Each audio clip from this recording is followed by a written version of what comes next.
ಅಪೇಕ್ಷಿಸದಿದ್ದರೂ ಕೊಡುವವರಿದ್ದಾರೆ. ಕೆಟ್ಟದ್ದು ಸದಾ ನಮ್ಮ ಕಣ್ಣಿಗೆ ಬೀಳುತ್ತಿರುತ್ತಿದೆ. ಆದರೆ ಕೆಟ್ಟದ್ದರೊಳಗೆ ಎಲ್ಲೋ ಒಂದು ಕಡೆ ಒಳ್ಳೆಯದು ಅವಿತು ಕುಳಿತಿರುವುದು ನಮ್ಮ ಕಣ್ಣಿಗೆ ಕಾಣುತ್ತಿರುತ್ತದೆ. ಅದು ಒಳ್ಳೆಯದಕ್ಕೆ ಇರುವ ಶಕ್ತಿ. ಆದರೆ ಕೆಟ್ಟದ್ದಕ್ಕೆ ಆ ಶಕ್ತಿ ಇಲ್ಲ. ಒಳ್ಳೆಯದು ಒಮ್ಮೆ ಎದ್ದು ನಿಂತರೆ ಅದರೊಳಗೆ ಕೆಟ್ಟದ್ದು ಅವಿತು ಕುಳಿತುಕೊಳ್ಳುವುದಕ್ಕೂ ಜಾಗವಿರುವುದಿಲ್ಲ. ನಮ್ಮ ಪುಣ್ಯವಂತನ ಬದುಕೇ ಅದಕ್ಕೆ ಉದಾಹರಣೆ. ಪ್ರತಿ ವಾರವೂ ತರಬೇತಿಗಾಗಿ ಬರುತ್ತಿದ್ದ ಪೋಷಕರು ಪುಣ್ಯವಂತನಿಗೆ ಆಪ್ತರಾದರು.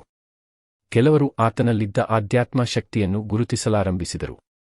ಪೋಷಕರ ದೃಷ್ಟಿಯಲ್ಲಿ ಪುಣ್ಯವಂತ ಕೇವಲ ತಮ್ಮ ಮಕ್ಕಳಿಗೆ ಪಾಠ ಹೇಳುವ ಶಿಕ್ಷಕನಾಗಿರಲಿಲ್ಲ, ಅವರ ಬದುಕನ್ನು ಬೆಳಗಲು ಬಂದಿರುವ ದೇವರಂತೆ ಕಾಣಿಸಲಾರಂಭಿಸಿದ.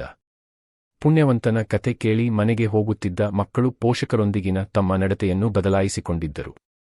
ಪೋಷಕರು ತಮ್ಮ ಮಕ್ಕಳ ಮೇಲಿದ್ದ ಪ್ರೀತಿಯನ್ನು ಒಳಗೆ ಅದುಮಿಟ್ಟುಕೊಳ್ಳದೆ ಅದನ್ನು ಹೊರಹಾಕುತ್ತಿದ್ದರು. ಹೀಗಾಗಿ ಪ್ರತಿ ಮನೆಯಲ್ಲಿಯೂ ಪುಣ್ಯವಂತನ ಅಲೆ ಎದ್ದಿತ್ತು. 4 ವಾರ ಕಳೆಯುವಷ್ಟರಲ್ಲಿ ಕೆಲವು ಪೋಷಕರು ಪುಣ್ಯವಂತನಿಗೆ, ನೀವೇ ಒಂದು ಶಾಲೆ ತೆರೆಯಿರಿ, ಅದಕ್ಕೆ ಬೇಕಾದ ಸಹಾಯ ನಾವು ಮಾಡುತ್ತೇವೆ ಎಂದರು. ಒಬ್ಬರು ಈ ಮಾತನ್ನು ಹೇಳುತ್ತಿದ್ದಂತೆಯೇ ಪ್ರತಿಯೊಬ್ಬರೂ, ನಾವು ನಮ್ಮಿಂದ ಸಾಧ್ಯವಾದಷ್ಟು ಸಹಾಯ ಮಾಡುತ್ತೇವೆ ಎಂದರು. ಅದರಲ್ಲೊಬ್ಬರು ತಾವೇ ಮುಂದಾಳತ್ವ ವಹಿಸಿಕೊಂಡು, ಪುಣ್ಯವಂತರು ಒಪ್ಪಿಕೊಳ್ಳಲಿ ಸಾಕು, ಶಾಲೆಗೆ ಬೇಕಾದ ಹಣವನ್ನೆಲ್ಲ ನಾನೇ ಒಗ್ಗೂಡಿಸಿಕೊಡುತ್ತೇನೆ ಎಂದರು. ನಾನಿನ್ನೂ ಆ ಬಗ್ಗೆ ಯೋಚನೆ ಮಾಡಿಲ್ಲ ಎಂದು ವಿನಯವಾಗಿ ತಿರಸ್ಕರಿಸಲು ನೋಡಿದ. ಆದರೆ ಪೋಷಕರು, ದಯವಿಟ್ಟು ನಮ್ಮ ಮಾತಿಗೆ ಒಪ್ಪಿಕೊಳ್ಳಲೇಬೇಕು. ನಮ್ಮ ಮಕ್ಕಳನ್ನು ಬೇರೆ ಶಾಲೆಗೆ ಕಳುಹಿಸಲು ನಮಗೆ ಇಷ್ಟವಿಲ್ಲ. ತಾವು ಶಾಲೆ ತೆರೆದರೆ ನಮ್ಮ ಮಕ್ಕಳ ಭವಿಷ್ಯ ತೆರೆದಂತೆ. ದಯವಿಟ್ಟು ಒಪ್ಪಿಕೊಳ್ಳಿ ಎಂದು ಒತ್ತಾಯಿಸಿದರು. ಪುಣ್ಯವಂತ ತಲೆದೂಗಿದ ಅಷ್ಟೇ, ನಾ ಮುಂದೆ ಎಂದು ಎಲ್ಲರೂ ತಮ್ಮ ಕೈಲಾದ ಸಹಾಯ ಮಾಡಲು ಒಪ್ಪಿಕೊಂಡರು. ಈ ವರ್ಷವೇ ಶಾಲೆ ತೆರೆಯಬೇಕು ಎಂದು ಎಲ್ಲರೂ ಒತ್ತಾಯಿಸಿದರು. ಹೀಗೆ ಪುಣ್ಯವಂತ ಶಾಲೆ ಆರಂಭಿಸಲು ಬೇಕಾದ ಸಿದ್ಧತೆಗಳು ತನಗೆ ತಾನೇ ನಡೆಯಲಾರಂಭಿಸಿದವು. ಪುಣ್ಯವಂತ ಮಾತ್ರ ತನ್ನ ಶಿಬಿರವನ್ನು ಯಶಸ್ವಿಗೊಳಿಸುವ ಬಗ್ಗೆ ಚಿಂತಿಸುತ್ತಿದ್ದ. ಪ್ರತಿದಿನ ವಿಶೇಷ ವ್ಯಕ್ತಿಗಳನ್ನು ಕರೆಸಿ ಮಕ್ಕಳಿಗೆ ವಿವಿಧ ವಿಷಯಗಳಲ್ಲಿ ತರಬೇತಿ ಕೊಡುತ್ತಿದ್ದ.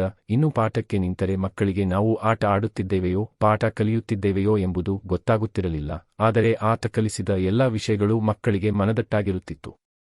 ಏಕೆಂದರೆ ಕಷ್ಟಪಟ್ಟು ಓದುವುದರ ಬದಲಾಗಿ ನಮ್ಮ ಜ್ಞಾಪಕ ಶಕ್ತಿಯನ್ನೇ ಹೆಚ್ಚಿಸಿಕೊಂಡರೆ ಅದು ಶಾಶ್ವತ ಲಾಭ ಕೊಡುತ್ತದೆ ಎಂಬುದನ್ನು ಮಕ್ಕಳಿಗೆ ಮನದಟ್ಟು ಮಾಡಿಕೊಟ್ಟಿದ್ದ. ಜೊತೆಗೆ ತನ್ನಲ್ಲಿದ್ದ ಅದ್ಭುತ ಜ್ಞಾಪಕ ಶಕ್ತಿಯನ್ನು ಮಕ್ಕಳೆದುರು ಪ್ರದರ್ಶಿಸುತ್ತಿದ್ದ.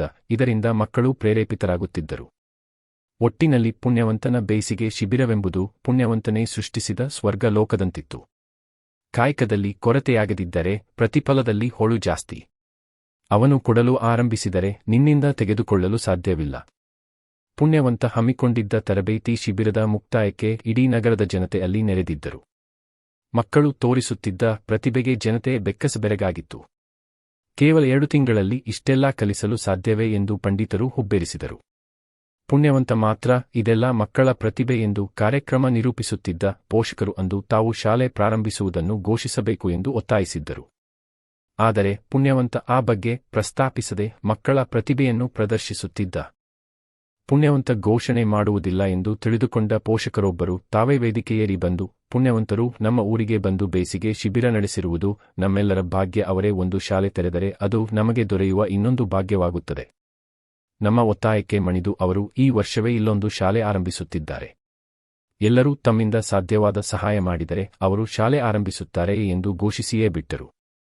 ಪುಣ್ಯವಂತ ಬಯಸದಿದ್ದರೂ ಶಾಲೆ ಆರಂಭವಾಯಿತು.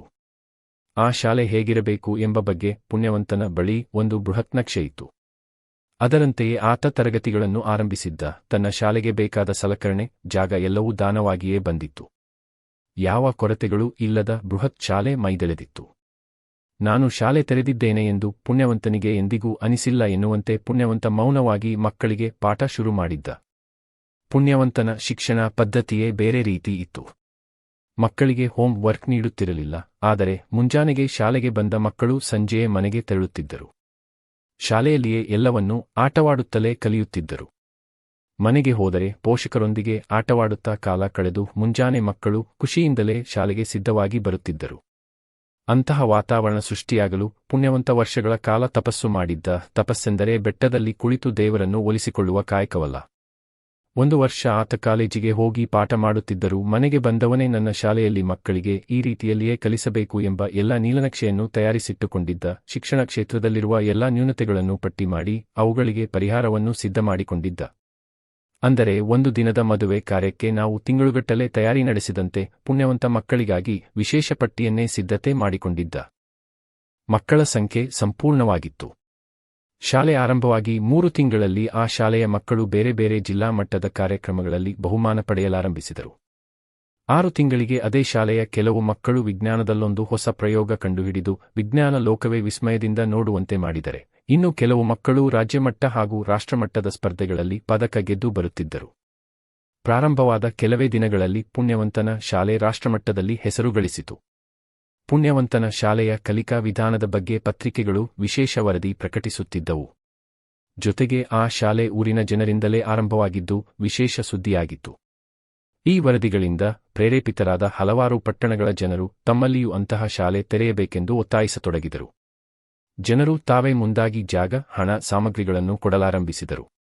ಜನರ ಒತ್ತಾಯದಿಂದಲೇ ಮತ್ತೊಂದು ವರ್ಷದಲ್ಲಿ ಪುಣ್ಯವಂತನ ಶಾಲೆಗಳು ಬೇರೆಡೆಯೂ ಆರಂಭವಾದವು. ಈತನ ಎಲ್ಲಾ ಶಾಲೆಗಳಲ್ಲಿ ಪುಣ್ಯವಂತನೇ ಸೃಷ್ಟಿಸಿದ ವಿನೂತನ ಬೋಧನಾ ಶೈಲಿ ಇರುತ್ತಿತ್ತು. ಪ್ರತಿ ಶಾಲೆಗೂ ಸೇವಾ ಮನೋಭಾವವುಳ್ಳ ಶಿಕ್ಷಕರನ್ನೇ ಆಯ್ಕೆ ಮಾಡಿಕೊಂಡು ಶಿಕ್ಷಕರಿಗೆ ತರಬೇತಿ ನೀಡುತ್ತಿದ್ದ ಪುಣ್ಯವಂತನ ಸಂಸ್ಥೆ ರಾಷ್ಟ್ರದಲ್ಲಿಯೇ ಒಂದು ಪ್ರತಿಷ್ಠಿತ ಸಂಸ್ಥೆಯಾಗಿ ಬೆಳೆಯತೊಡಗಿತು. ಯಶಸ್ಸು ಬ್ಯಾಂಕಿನಲ್ಲಿಟ್ಟ ಠೇವಣಿ, ತಡವಾದಷ್ಟು ಲಾಭ ಹೆಚ್ಚಾಗುತ್ತದೆ.